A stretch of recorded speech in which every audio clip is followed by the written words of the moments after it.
Я хотел бы вам представить участников сегодняшней пресс-конференции. Конечно же, это мои боевые замы Ирина Карамушкина, Асель Подуранова. У меня 4 заместителя, но один из них, вы знаете, в заключении Сапар Исаков, а Муравил Мадеминов улетал в Аткель, уезжал в Аткель для встречи с избирателями. Ну и вот дальше представлю, это наш Тамерлан Султанбеков, студент Лифановской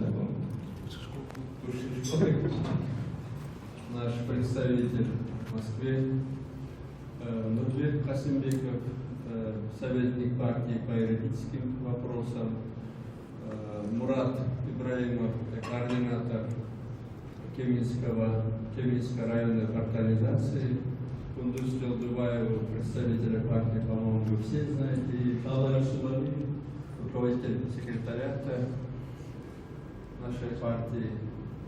Я очень рад вас всех видеть, очень рад, что у вас интерес к нашей партии есть. Сегодня вот они коротко расскажут о том, что какие мероприятия будут в ближайшие 2-3 месяца в партии.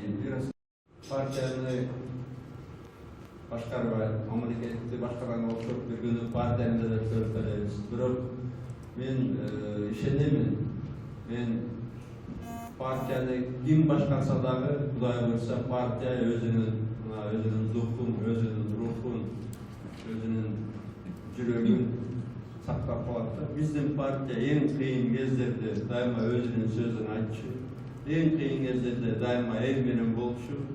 Эч качан биздин накта партияларыбыз өзүнүн мындай бир жеке кызыкчылыгын ойлочу эмес. Эч качан биздин партиянын накта партиялары албетте элди алдаган эмес. Я хочу вам сказать, что потихонечку привыкать. Атамбаев тоже не вечен. В этом году мне будет уже 63 года. И все равно однажды, конечно, так же, как я передал руководство государства новому президенту, такие будут руководители нашей партии. Хочу сказать, что очень много вот в это время как бы трудное для партии. С одной стороны, оно очень хорошее, потому что идет автоматическое очищение рядов партии от карьеристов, от предателей, от нечистоплотных людей. И в то же время мы видим, как очень много желающих вступить в ряды нашей партии. И независимо от того,